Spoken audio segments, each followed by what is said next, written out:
most importantly, I want to share some videos with you. Some videos of Elon Musk, because we're going to look into two different performances of his. One of his is the presentation of the mission to Mars, and the other one is his TED Talk interview.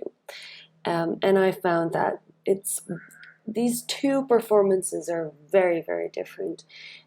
It's almost like there's a different person talking at both of them. So we'll see what the difference is.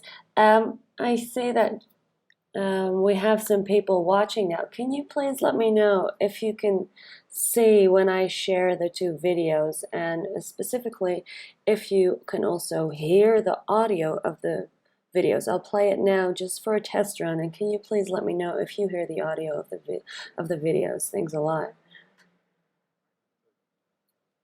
Welcome everyone. I'm going to talk more about what it takes to become a multi-planet species. And just to... Right, so if you can please just leave a comment if you can hear the audio of the video, that would be awesome. Then I know if this is working or not, and if I should maybe find yet another way of doing all of this. Yep, thanks Mike, you can hear me. Awesome. Okay, you can hear me and the video playing. That's perfect. Then we're good to go. I already opened this video here because this is the one that I wanted to start with. This is where Elon Musk gives us a bit of an update on the mission to Mars that we've all been hearing about for years, of course. And Elon Musk, he's a very, very fascinating person, maybe one of the most fascinating people of our time. But is he the best speaker? I think not. He stammers a lot. He's extremely matter-of-fact. So he breaks a lot of speaking rules, so to say. And I just want to look into some of them here. So I'm not going to go over the whole video of 40 minutes, obviously. I've just took out some examples of what he does.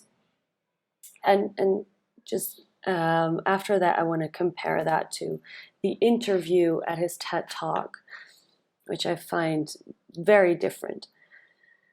Okay, let's see. So we just start off here, right here. Let's check this out. This is his opening. It is very, very dry. It actually inspired me to write a blog yesterday. So I wrote a blog about how to open a great presentation, and this little thing is what inspired me to do so. Welcome everyone, and I'm going to talk more about what it takes to become a multi-planet species. And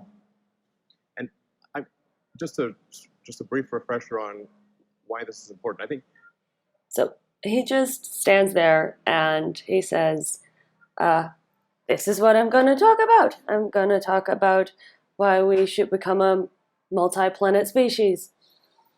It's super dry. There's not a lot of emotion in there, and if you compare it to Oprah's talk from a few days back, she opened with this beautiful, touching anecdote. It's very, very different. But then if we keep listening here, you can really see how he keeps being particularly matter-of-fact. That I find that very interesting, what he does. Let me see. I'll go forward a little bit to 36 seconds. And I can't think of anything more exciting than going out there and being among the stars. That's the way he says that he couldn't be more exciting. I find it hard to believe.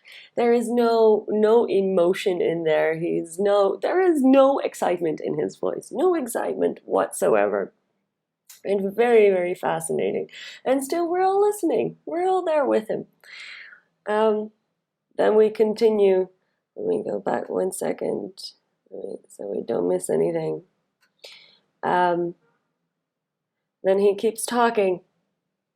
And for some reason, he keeps kind of talking over almost the most important words of his whole speech, which is multi-planet species. That is what this whole speech is about, which he opens with, but he almost talks over it. And if we compare that to Oprah's talk again, where she really managed to emphasize the most important words, it's very different. More exciting than going out there and being among the stars. That's why. So let me go into more detail on becoming multi-planet species. This is the updated. It's just multi-planet species. He almost slurs the words even. And compared to Oprah, who says, who repeats something that works and something that is very important in her speech. She repeats that 1, 2, 3, 4 times sometimes, and really makes sure that she emphasizes every little part. It's a huge difference with what Elon Musk does here. Then we go forward to 1 minute 3, because this is a funny moment to me. Let's see. If you look at this, you see that he makes a joke, but look at the audience, how the audience responds. Listen to them. Probably the most important thing that I want to convey in this presentation is that I think we have figured out how to pay for it. This is very important. So what you see here is he makes this sort of absurd statement, which is meant as a joke. Or it's not actually meant as a joke, but more, there is something funny in there. It's true, but it's funny. He meant to, arouse some laughter with it. But the audience is almost waiting for permission to start laughing. So only once he starts giggling himself, the audience actually starts laughing out loud. Just do a little bit of a playback here, so you can really hear that. This is very important. So he has to give permission because he's in such a way, he's so uncomfortable on stage, or he seems so uncomfortable on stage, that we're not sure, as an audience, we're not quite sure how to respond to all of it. Should we laugh? Should we not? Is this serious? I don't know. So it's to me, that's very funny to see how that works out.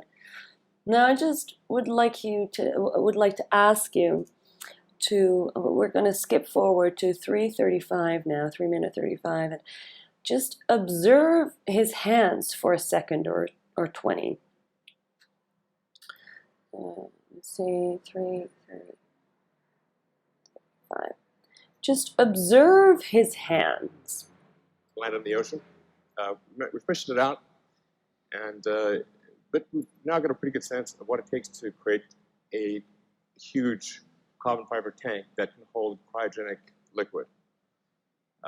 That's actually extremely important for making a light spaceship.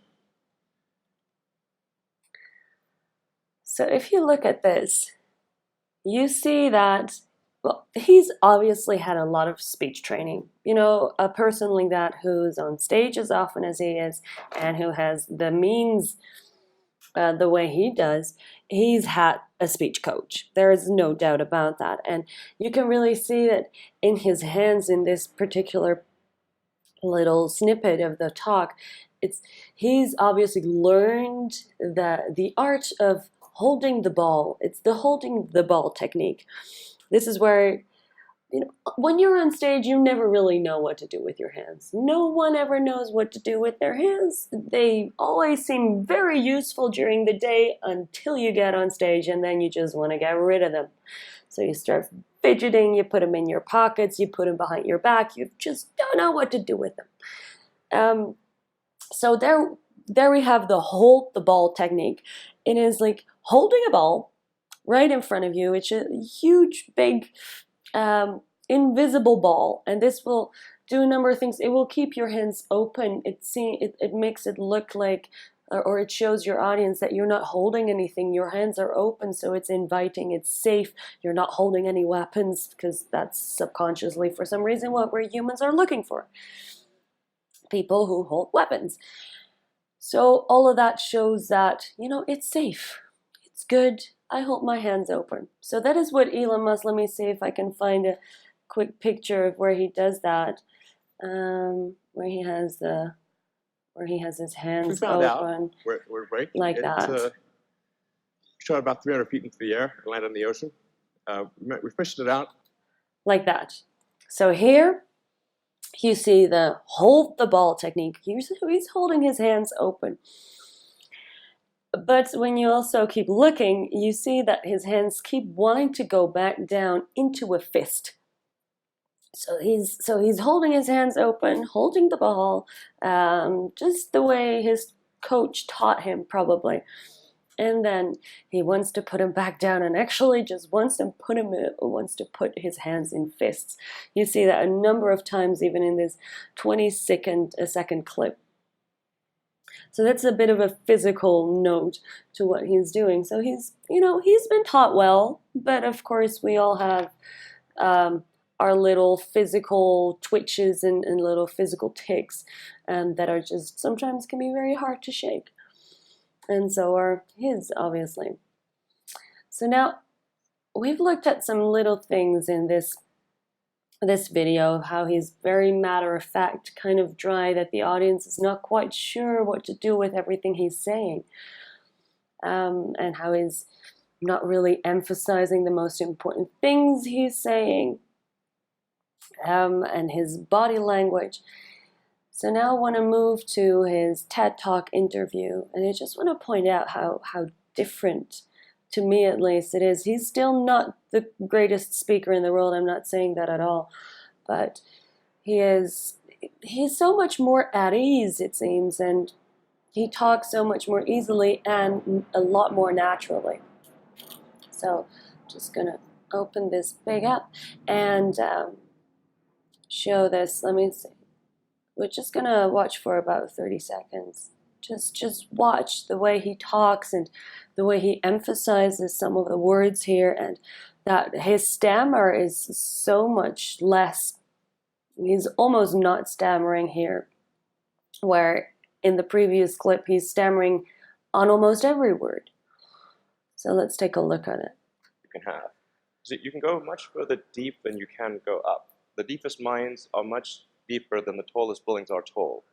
So you can alleviate any arbitrary level of open congestion with the 3D tunnel network. This is a very important point. So a key rebuttal to the tunnels is that if you add one layer of tunnels, then that will simply alleviate congestion, will get used up, and then you'll be back where you started, back with congestion. But you can go to any arbitrary number of tunnels, any number of levels. But people seem to... All right, so you really see that he, just in the previous sentence, he really emphasizes you can go to any level. It's so much more natural. So just to wrap it all up for a second here,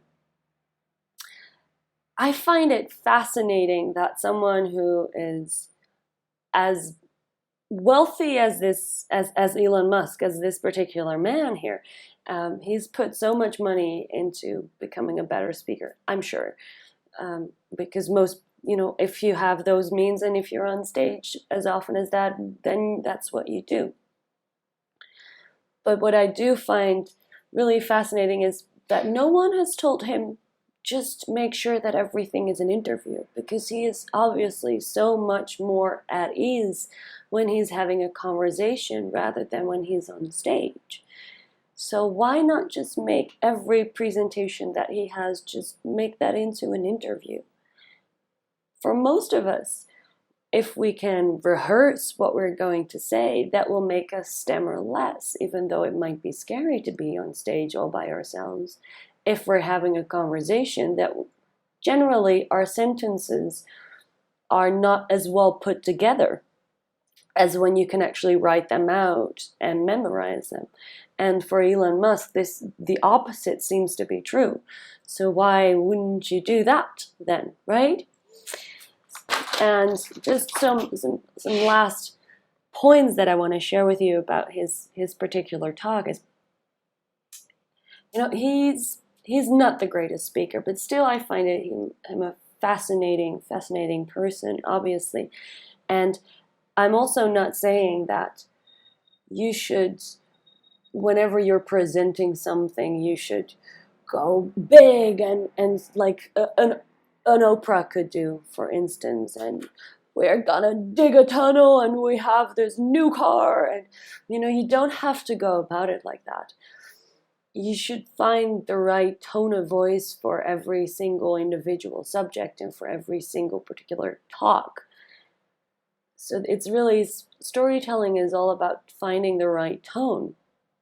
But it seems that Elon Musk is not really using any tone at all. So, it could use some work here and there. And I think that one thing that would really, really help him out is just turn it all into an interview rather than into separate presentations, because he would just work so much better that way. So this was my autopsy of Elon Musk's speeches and his interview at TED. Please let me know in the comments how you feel about it, if you agree or disagree, what you think, and I'll see you next time. And if you have any particular talks that you want me to dissect and to do an autopsy on, please let me know and I'll be happy to oblige. All right, see you next time.